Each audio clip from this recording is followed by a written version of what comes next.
hello and welcome everyone. I'm just going to call it Strange Brew for now, because I thought that was a cool name. Strange Brew. And I'm amazed that nobody's used that yet. Are you guys aware of any Strange Brew Magic podcasts? I've watched it because like I said, I submitted it for the other podcast, and they didn't use it. Really? It seems Yeah. to be such a good name for it. Yeah. You know, maybe we're not tuning into the Canadian podcast. Could be. Yeah. Well, like I said, they basically have one, as far as I can tell. Oh, okay. Well, the 18, Hey. did they stop? It's probably the Yeah, friend they list. did. They signed off. What? No, they okay, did. well.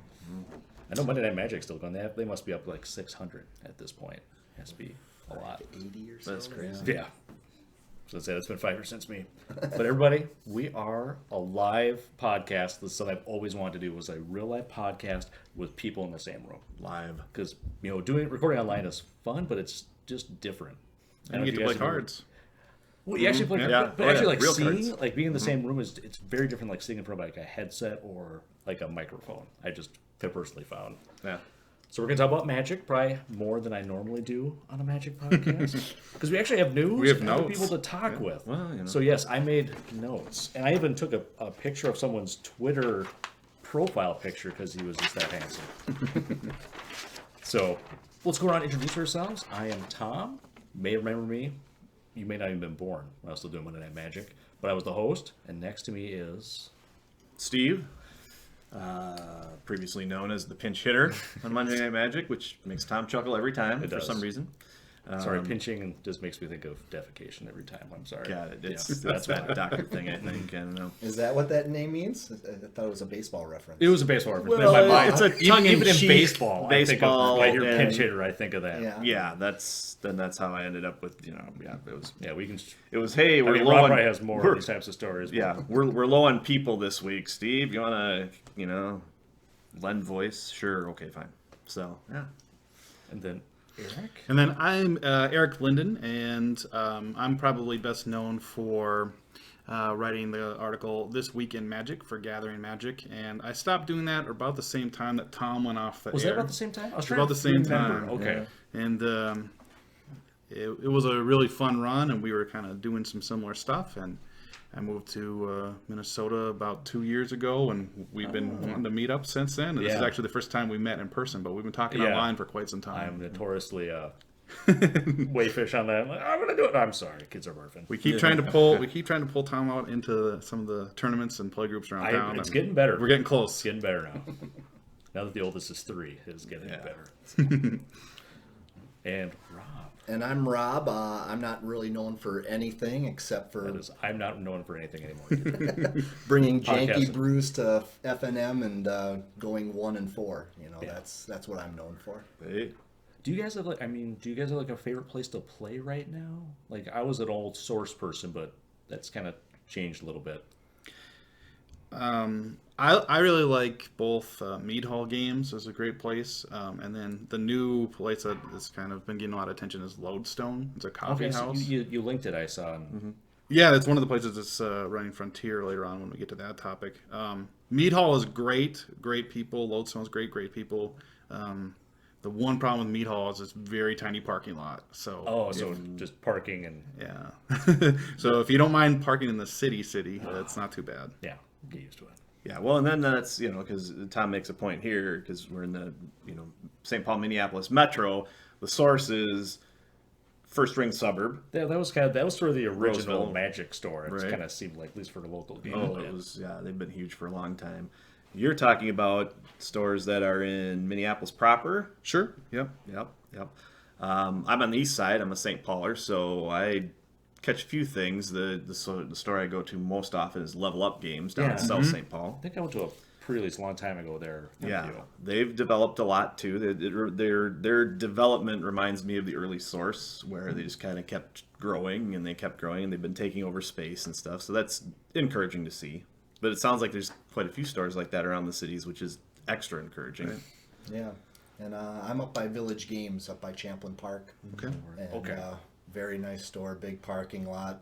Has a Buffalo Wild Wings that I like that. Oh, there's always right that. across the street. Yeah. That a lot of people, once the shop closes down, it Kinda go tends over to there. matriculate over there. And I know, especially the evening chicken wings now, because most of my wife's family has celiac, so we're largely a gluten-free household now. So it's like, You can like always- an actual chicken wing is just amazing. Yeah. Right. Well, I mean, again, this is casual, guys. As you've listened to Monday Magic, this is kind of what I do. I may look at the camera once in a while, most likely not. But I made show notes. So this is the old thing. We used to do the Google spreadsheet. I hate Google spreadsheets. It's great for doing like number stuff, but like adding like text and stuff gets annoying. So we're doing Google Docs. We're living in the now. Yeah. So these guys, Eric, Rob, and Steve, they're going to pull me into current Magic. So they'll say I've been out loop for probably about a year, good solid year. But recently we had the big kind of bannings and restrictions, and people were pretty pissed off about this one. I'm not a big standard player, so this mainly hits standard, right, guys? Give me the 2 cards that everybody is mad about. Well, Smuggler's Copter and Emrakul the Promised End is the big ones. And whoever put the Looter Scooter, I did like that nickname for it. I thought that was pretty good. I had not heard that one before. So just for me, because I had not played much standard, what deck was driving this? Was there a specific? I mean, was it just Eldrazi? Was that what was driving this? Well, Or? there's 2 Emrakul decks that are real popular right now. Marvel Works is the one that really, flashing them in on turn 4 is is not good. That the mama of all Titans there. But then kind of people are sort of putting an Ulamog now into sort of the same shell as what I was kind of hearing about. The deck that I was playing against was running 4 of each, just so it Really? Okay. would Just to get something to one or hit the other. Okay. I know most decks I didn't play a full 4 Emrakul, but yeah, it was very maddening. Sometimes it whiffs, but when you've got 8 huge Eldrazi to hit, If you hit, it's okay. We'll go with the base one now. It's going to be a home run at that point. Yeah. And I think Standard has just been kind of a rough format for a little while there. I don't know. It sounds like you're probably the one out there. Yeah, I try to play, once or twice a month. I did not buy Emrakuls and Smuggler's Copters. I was waiting a little longer for Smuggler's Copters to go down to like the $5 to $7 range, but it was hanging up there around 12. Yeah. I think it originally started around 2025. Yeah, I remember the pre-orders were pretty hot on that one. Yep. Yeah, and when it placed 8 all 8 people were running a play set in that first SCG Open, it was... Yeah. Was that the red-white vehicles even at that point? Was that the first? Yeah, most of them I think were playing red-white vehicles at that juncture, but yeah, I'd just pulled a foil one from the Standard Showdown that they did in December, which was kind of a fun little promotion. Okay. Got a couple extra cards there. Well, you kind of mentioned we've been trying to come up with some more like enduring segments or topic ideas, and one was kind of like the cost of Magic with like being, either adulting or kids or family or whatever other hobbies you have. You know what I mean? It's like you could spend. I mean, you pull. Eric put in that link to we'll talk about Frontier, but even like the Frontier decks were like 1 to 300 tickets usually. So I mean, no deck is cheap, kind of no matter what format right now. No deck is cheap, and I think, as you said, if you didn't get in on those Emrakuls right away, it's tough to do that. And then it sounded like just the attendance in Standard was really shrinking. So really? So even like from it's like sanctioned play, they were seeing this. And I'm a modern guy myself, as kind of my competitive format, and I think that's one of the things that got Frontier going. I mean, I certainly think there's a lot of the overseas in Asia where it's really started off, but they don't have the backlog per se in the native languages. Exactly, but I think that's one of the reasons it's getting popular here in the United States is because Standard was kind of at one of those lull points, and it seemed like a banning need to happen, or there needed to be some answers printed, and their answer seemed to be the ban hammer this time around. And then they also did everybody felt like the Reflector Mage was kind of like they figured that deck was going to be too powerful after the banning, so they just banned that one at the same time? That's how I felt about it. Yeah, almost certainly. If you take away, the monster in the room, what's the next biggest monster? And when you look at that, it's just, and it's one of those cards that prevents people from playing. And to a certain extent, Wizards has backed off of those types of cards as much as possible. They're all about supposedly about interaction. Interaction, right? And it's just when you pile that on top of the possibility of it dominating the post Emrakul format, boom, you're out. Yeah. I guess that one just less of a splash because it was uncommon, so cost wise people are not out. Yeah.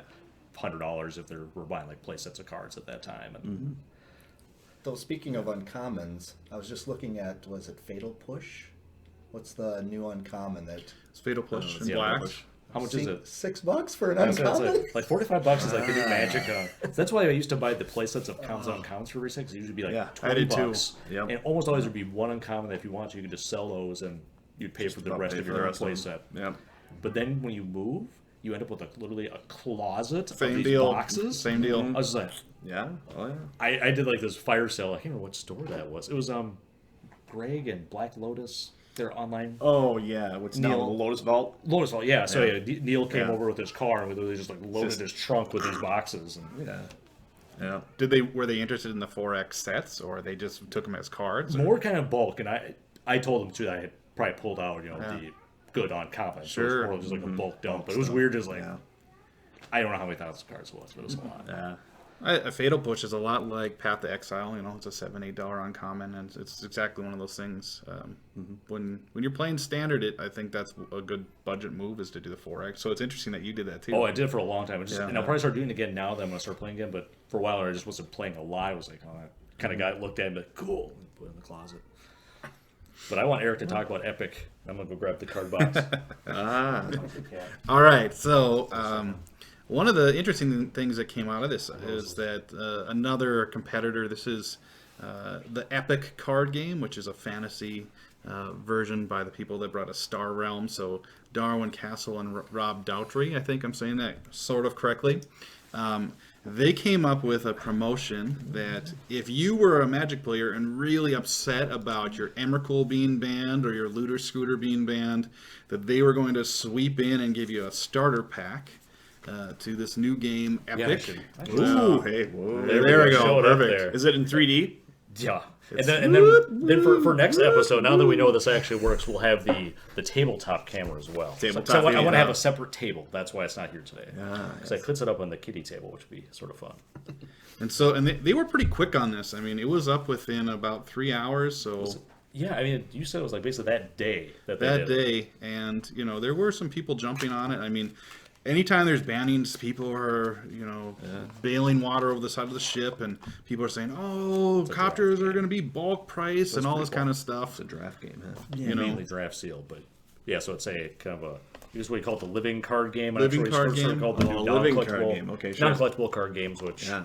for if you're a budget or family gamer, sometimes that's actually a huge plus. Oh, it's amazingly easy. But it's like, it was just weird when obviously we've had now Magic pros who've gotten to other game design things and how they obviously still pay attention and like, here's your pros.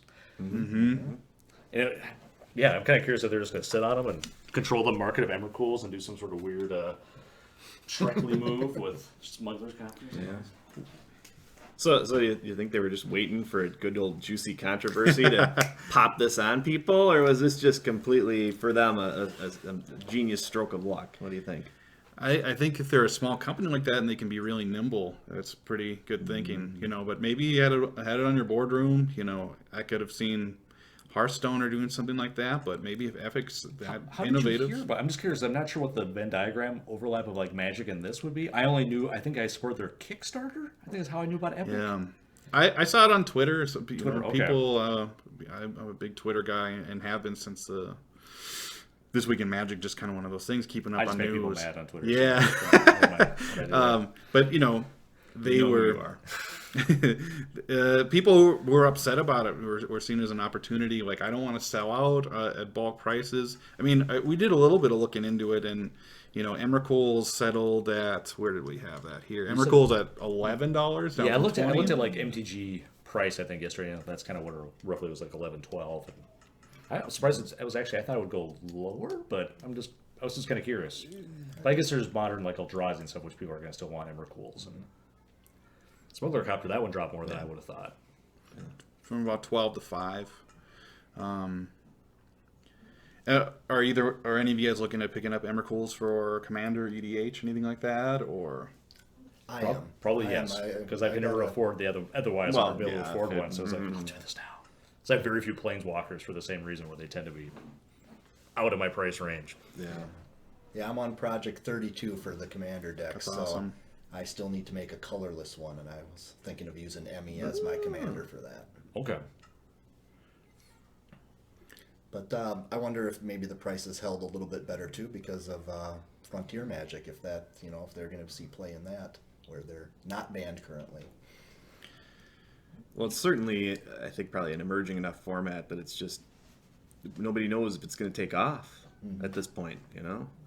So it's because I was not familiar, I'd heard of Frontier Magic. I didn't know what the defining was. I didn't realize it was just M15 on. Like, I always find it's interesting that they use the card frames as the markers. I assume it's just easy to tell when you're looking at cards, but it doesn't seem really arbitrary if you're like a random Magic player. Be like, And it's the new sticker. It's like that. yeah, little upper the deck. different chevron that they have Yep, on there yep. now. Yep. Though, are they putting that in the Modern Masters and the Eternal Masters? Are those still the same frames? They have the sticker to them, right? Yeah. So does that mean they're then legal for this? I wouldn't. I don't No, think so. I don't believe so. That's where I get kind of confused when they define it by card frame. They also say M15 and on. I guess is another restrictor. Right. I also feel like there's not like a formal body. It's not like Commander, which has like a rules body, and I had a hard time even finding information about Frontier Magic outside like popular decks. I think one of the places that's given it some legitimacy is that MTG Goldfish site where they do some metagames, and they do have a Tiny Leaders metagame site. do? Okay. Yeah, so people are really pointing to that. And speaking of Smuggler's Copter, a minute ago, that's in 4 of the top 10 decks are running pretty close to a playset. So if you really like that hellacious Smuggler Copter kind of metagame, that might be a place to jump in, or you got a couple sets in. But that's really going to be crazy. I mean, when Modern first started, Yeah. I mean, it looks nothing today like it did, when it first got announced and people first started brewing with it. It just It was anything and everything was going at that anything and point. everything, mainly informed by Standard, which was the closest batch of card pool and successful decks, and what can you do. So I mean, it takes a while for this to pan out. So Do you know when did Frontier Magic, I guess, exist? Like, when do we have a rough idea like when it was, I guess, created or defined? I want to say it's about 6 months ago was the first time I heard it. So pretty recent then. And it's a card shop over in Asia who had the idea of, we're not able to get a lot of these older cards overseas, but we want an eternal format for our players. And especially when when Standard is rotating so quickly, that's when I couldn't keep up with it before. Yeah, and then when that's they like went that. into hyperspeed, that Like, was I'm stepping back Oh, today. so. So I would say about 6 months, and it's kind of gaining some traction. Tom had asked if there's any places around town that were in the Twin Cities here that were running, and looked like there were a couple good games and more, and then Lodestone. Yeah, you mentioned Lodestone there. Yeah. I talked to someone at Lodestone, and they said there was about 10 people showing up a week, so, I mean... That'd be something with our my very sophisticated recording setup. We can record yeah. anywhere we want, basically, because it is literally a webcam. Yeah. That's how cool we are. This is a little weird with technology. When I used to have like a high-end camera, and now I have it's my phone does everything that I would have ever humanly imagined at that point. exactly. Yeah, so if you're out there and you need 4 middle-aged Strapping. Magic playing guys Flannel. with great looks, let us know. We're mobile. We are Yeah, very we'll mobile. find four good-looking guys for you. No, we're not Magic talking about green us. screen, We're talking just- about those other guys. I'm trying to think, who?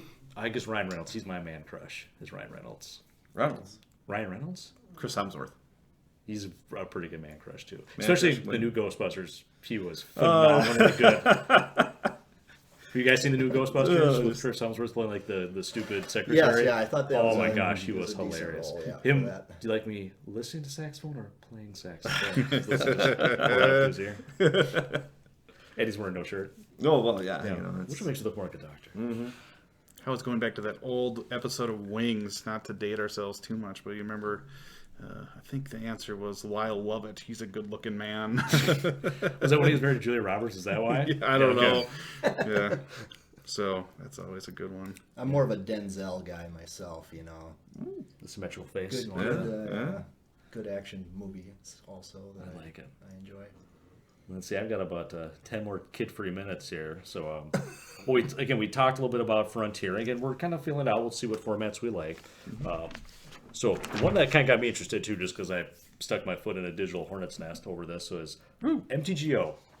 Wizards is kind of basically just setting the bridge on fire and walking away from this one a little bit, is what it felt like.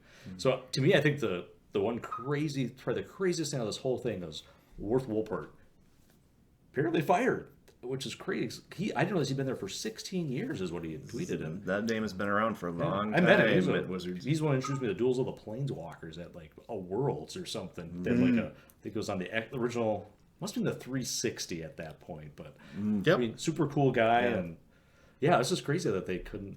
Obviously, we don't know any of the background story, but that they somehow couldn't involve somebody that's been there since the entire time of MTGO. Seems bizarre to me. I guess at some point, corporations like to just Yeah, I mean, you're right, because again, we were in this. You We know, were talking it's Hasbro as sort of the top of the pyramid on this one. And, yeah. I mean, we know there are a lot of people working at Wizards who are very passionate about this game from the standpoint of loving the game.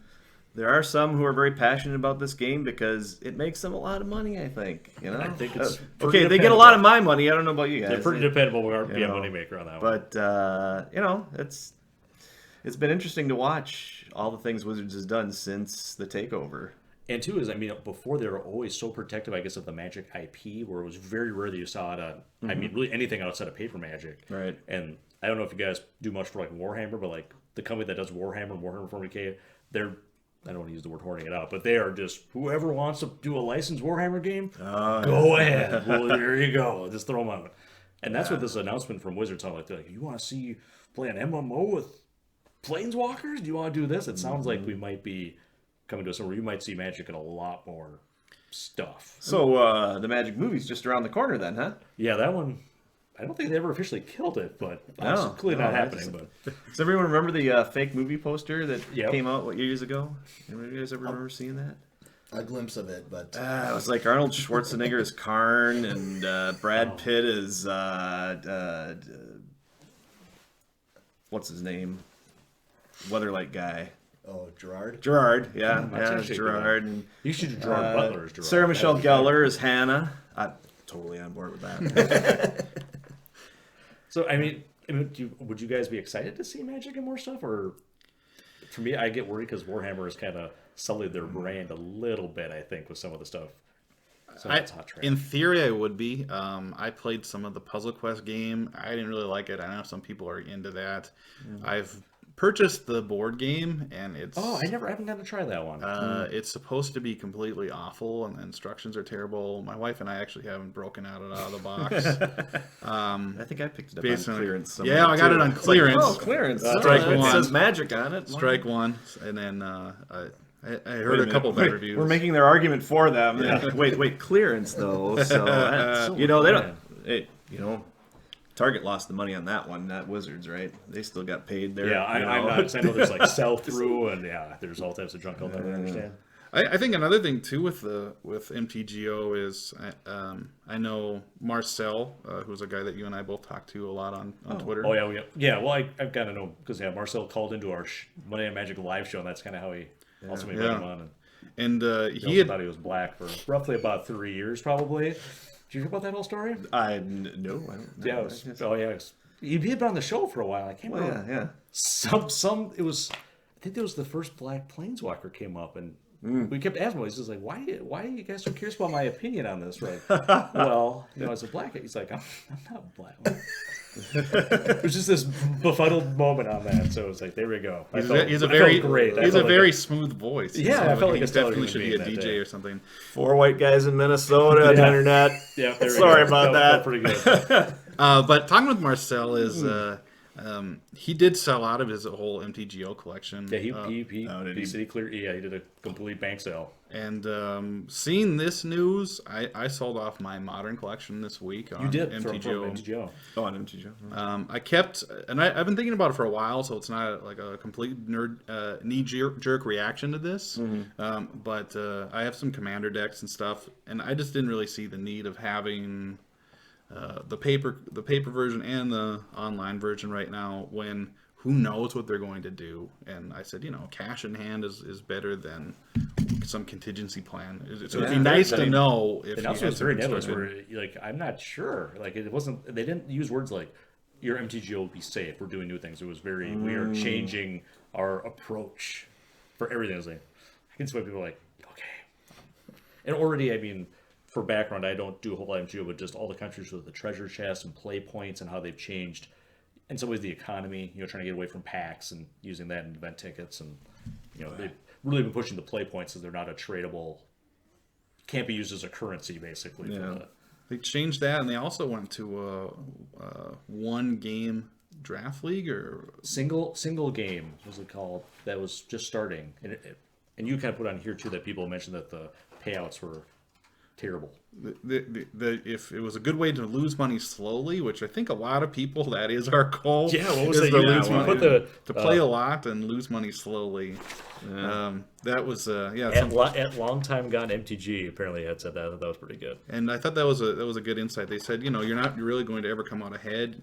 If you win out, you make your $12 back and you get your packs of cards, which if you're a paper player sounds great, but online prices just Online, they say you do not open packs, you sell them and get event tickets. or draft. Yeah, exactly. Yeah.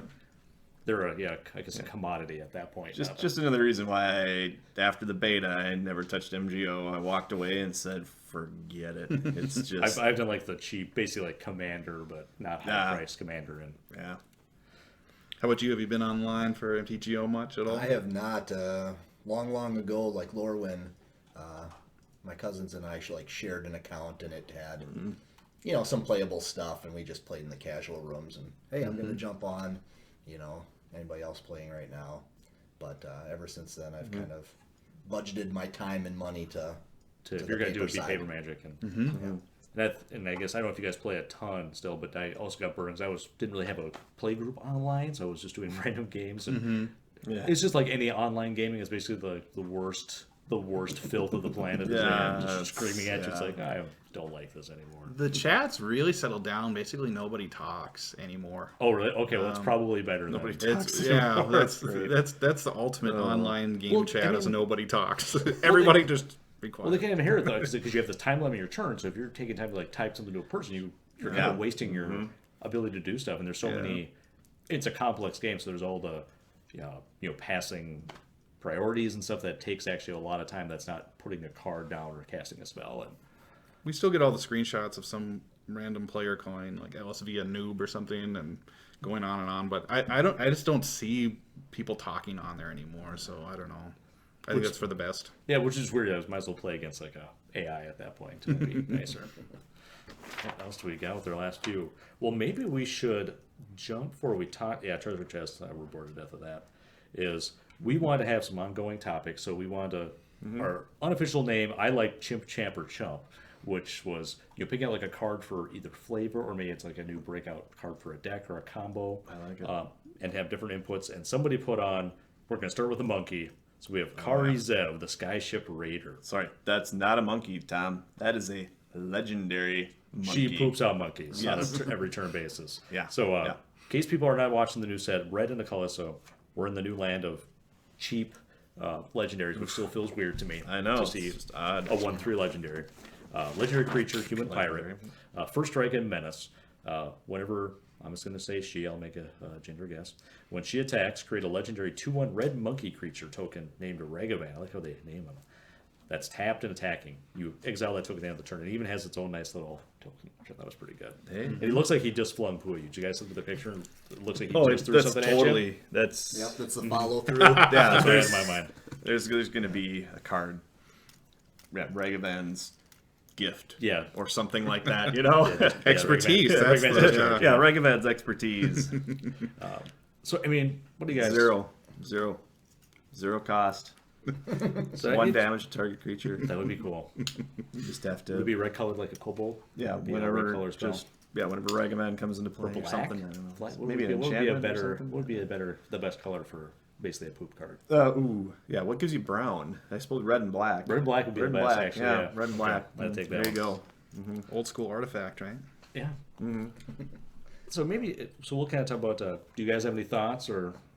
Now that you mentioned the low casting cost legends, I wonder if since these were being developed 18, 24 months ago or whatever, I wonder if they were thinking tiny leaders Yes. at that point. And we're now talking it's about already the- come and gone. Yeah, it's like Oh yeah, we'll make this was here and pirate there. human pirate for tiny leaders, and now that format's kind of died off. I do know that Leovold was built for tiny leaders specifically. Really? And Okay. it's completely busted in Commander to the point where I don't think anyone wants to put that down on a table, even if you're not. Yeah, just get groaned at. And, Yeah. It's like, oh, jeepers, not again.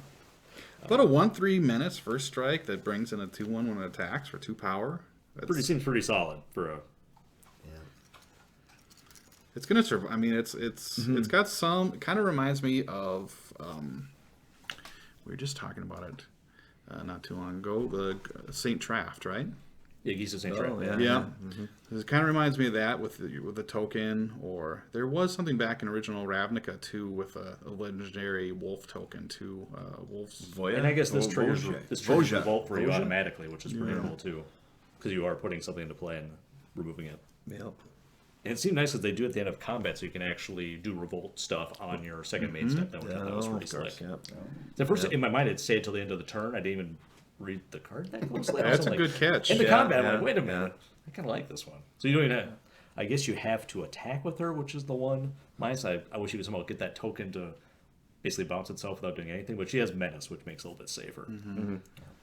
How interesting would it have been if they had worded this before the end of your turn, sacrifice, or at any time before the end of your turn, sacrifice. You could like sack, so you could like do like Yeah, more so you could- controlled revolts or Yeah, you could do it in the attack step still at the end of the attack phase, or you could do it at any old time to trigger all sorts of stuff. exactly. Make it a 1/1 instead of a 2/1. Do that. Boom. Wow. And apparently, Elaine Chase, I've gotten to meet her once. I think apparently this was one of her favorites. She said her. She was really excited about both the card and the pirate and the sky pirate and the sky pirate with a monkey and all this kind of stuff. She was really. I mean, I think it's a big flavor win, and I think it should make a big splash if as long as we get some of these trouble cards out of standard. It's always fun when there's a good mono red deck, and if it's got anything close to some early game of a Geist to say Traft, I could see it. Do you see anything standard that it would fit into right now, or? I've been kind of busy with kind of just dealing with Commander and these bannings and stuff, and so I've looked through the spoiler list once, but I didn't play in any of the. Especially because the pre-release started yesterday, so I mean basically today, or yesterday and today, and Oh yeah. I did. Yeah.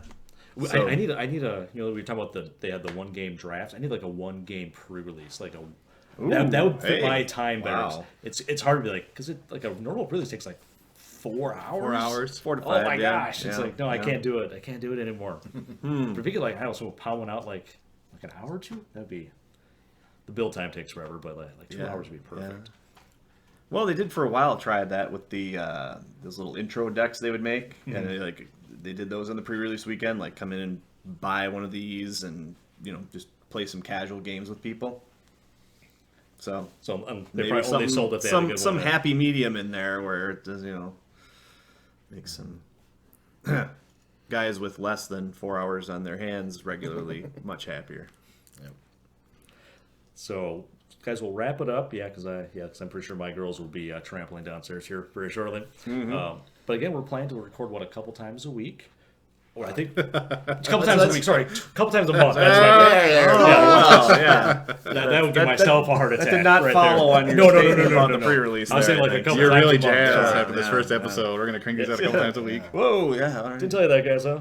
Coming to you nightly. Yeah, no. A couple times a month. Again, kind of doing this for your podcast. Like we said, we're gonna play some Magic probably before most of the podcasts. We're going to try and generate some interesting stories. So we'll be doing that, and also we talk about Magic news. I like the idea of kind of fun theme flavor decks. Which podcast came with a shirtless man deck? I'm just curious. That one sounds kind of fun. I've heard people talk about it. I'm not sure. There'd be a lot of those in Magic. I mean, that would not be a small selection of cards, though.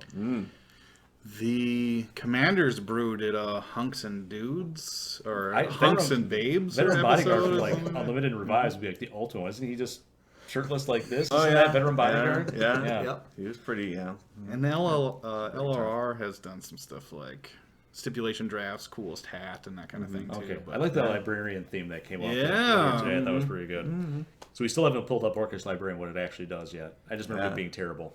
Yeah, none of us can remember, and there were so many of them floating around back then that nobody wanted to play. So that's the Paste Eater, right? Yeah, was it Ice Age? Is that Orcish Librarian? I'm trying to test my believe knowledge so. here. It's in that either that or alliances.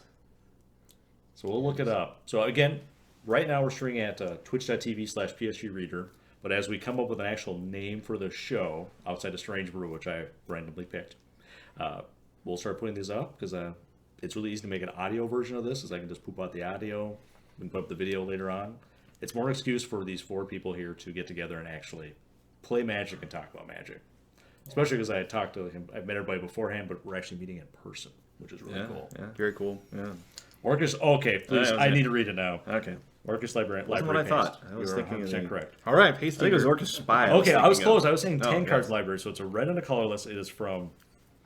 That's time. Well, shift. there's a time spiral, but I think that This was a it's time. Foglio shift. art, and I'm pretty sure you're right about it being either. I think it's that just screams Ice Ages to me. Yeah. So, but yeah, red and colorless. It's a creature orc, as you could guess there. 1/1, a red tap. Look at the top 8. Again, I'm reading. I guess it would be the modern wording. Look at the top 8 cards of your library. Remove 4 of them at random from the game, and you put the rest on top of your library in any order. Any order. So you actually don't even draw a card. I guess you sort of Well, can no. clean it up a little bit. But I mean, you can do. It's like a this, horrible you scry. know. Yeah. Well, no, it's. Yeah, You're scrying yeah, deep it's- at least. I guess but- you don't know yeah, that, yeah, but you it's know. random. So you. Well, if you can untap this guy and do it a few times, then you could really dig through a lot of your library and. Well, you know? I guess you're not. You are removing them from the game. That's too bad. Dredge was probably like, damn it. Remove it from the game. Ooh, Mist Hollow Griffin in that deck, right? Yeah. Come on, everybody. So, and again, do you guys want to share? I can make like an email. We're almost done, Baron, I promise. We'll share I'll make an email account for me for right now. You can find us at Twitter. So I'm at PSG Reader. And for our couple guys that don't have Twitter, I will share any questions for Rob. I have to look it up. It's been a while. Rob and Steve. But Eric, I know you have You can find me at Eric Linden on Twitter. and you just because I have friends who are Eric C's and Eric K's. Are you an Eric C or Eric K? I'm an Eric K, so it's ERIKLINDEN, and Eric Linden on Twitter, and we'd definitely like to talk to you on Twitter or through the email, and check us out. We'd love to get some feedback and see how you guys are doing out there. Perfect. We'll wrap it up. We'll see you guys later. We're wrapping. All right. Thank you, everybody. Good night. You made it. Take off, eh? Wait.